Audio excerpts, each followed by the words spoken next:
All right, so today we're going to talk about timeliness, how coaches manage their time and how they communicate those timestamps to class. So a couple quick bullet points.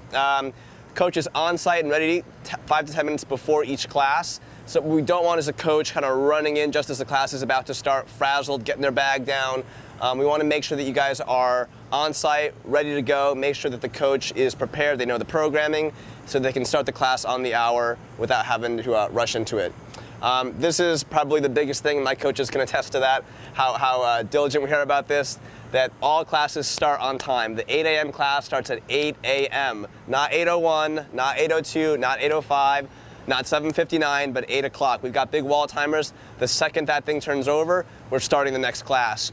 And we have some built-in protocols. So for example, let's say the last class is going over a little bit. We're not going to just kind of, futz around and wait for that class to finish. What we're going to do is we're going to maybe start the next class on a run. If there's enough space in the gym, take them off to the corner and start some warm-ups. Maybe bring them in and start to brief whatever we need to brief to get ready for that day. But it is absolutely critical that every single class, 365 days a year, starts exactly when it's posted on the schedule. Your members will thank you, trust me. Next piece, using wall timers to manage and communicate timestamps. So the wall timers that we use for tracking our Metcons and how long it takes to do workouts, we use those not only for our workouts, but also to manage how long we have. So say we're doing a warm-up, we're doing some sort of triplet. We might say, okay guys, 8 minutes on the clock to get through this 3 rounds. If you're not done by the 8-minute mark, we're still gonna move on. What that does, it keeps everyone on the same page to know exactly how much time they have to be getting through their warm-up or maybe even the lift. What you don't wanna do is have an arbitrary amount of time set or just say, hey, we're gonna squat and at some point we're gonna move on to the next segment. What happens is you end up getting 1 or 2 people who are straggling and you get 15 people in class waiting for 2 people to finish their squat sets or whatever the case might be. We don't want that. We want to make sure that we can execute a clear and concise plan for how we need to get through each portion of class. So that's really important. And we use those also to help our members. So say if we're doing a 20-minute segment for squats, we'll say, hey, by the 10-minute mark, you should be getting into your work sets. Make sure you use the clock, use 2 minutes rest or so between your work sets so you get ample time to recover. So we're constantly using those wall clocks to manage time and help people get the most out of their workout. All right? If all the programming is complete before the hour, add additional cool down or soft tissue work, maybe even some skill work if you want.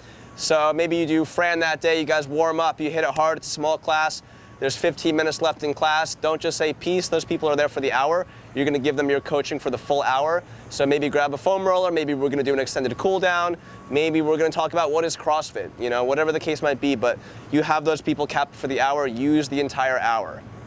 All right, and last thing is be mindful of how long you're explaining and demoing.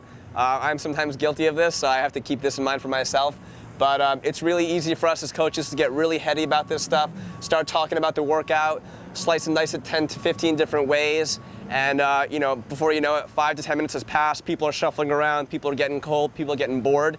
We want to be thorough, we want to be clear, we want to be making sure that everyone knows what's expected of them, but you don't want to spend half your class at a whiteboard talking about what you're about to do. So just make sure that when you guys get to that whiteboard and start talking, you're not delivering a master's thesis on Diane. You're talking about what's expected of them, and then you get to work. All right, guys? Hope these help you keep your classes on time and nice and efficient. All right? Take it easy.